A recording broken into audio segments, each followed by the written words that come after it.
The girl woke up to find her injured right foot crawling with strange bugs. She sat up and removed the bandage that had been covering the wound, only to be shocked to see that the burn on her right foot had miraculously healed. It turned out that the bugs possessed healing abilities, so she caught one and placed it on her injured arm. Sure enough, the area the bug crawled over began to heal at a speed visible to the naked eye. Realizing the bugs had this power, she made her way to the land of fireflies. There, she gently gathered fireflies imbued with healing energy and tossed them onto the wounded body of the dragon, the very dragon that had attacked her. At that moment, it seemed the dragon understood something too. It turned out that the two royals who had just met had held hands the moment they saw each other. Soon, plans for their wedding were set in motion. But what seemed like a happy union was, in truth, a carefully orchestrated scheme by the prince's mother. After the ceremony, the princess was taken to a secluded mountain behind the palace, where the queen had been waiting. With a small knife, she cut the palms of both the princess and the prince, then made them press their hands together. Supposedly, it was a tradition, but in reality, it was to ensure that royal blood would remain inside the princess. The princess then raised her hand and told the dragon, "My sister is just like me.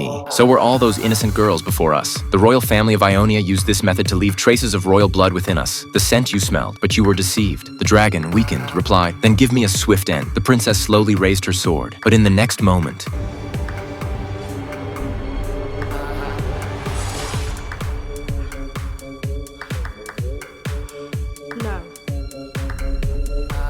she spared the dragon. Meanwhile, in the opulent halls of the Ionia royal palace, the prince was holding his third wedding in a single week. At that very moment, a gold coin symbolizing the princess rolled across the floor. The queen picked it up with confusion, but as she did, she suddenly sensed something. She turned, and there stood the princess from the northern kingdom. She was alive, and she had made it back in time. The princess approached the girl, looked around, and asked the crowd, "So this is the third princess-to-be meant for sacrifice, isn't it?" The queen tried to claim the princess didn't understand their traditions, but the princess turned to the girl and said, "Take your family and run as far as you can." She then turned to the onlookers and said, "This is your last chance to escape." Some fled in panic, but many who remained loyal to Ionia's royal family chose to stay. The queen declared, "Even if you survived the dragon's wrath, we are not afraid of you." But the princess replied, "You're right. I'm not the one you should fear. But those who have committed so many evils, your end is overdue." In the next instant, a mighty dragon descended upon the royal palace of Ionia.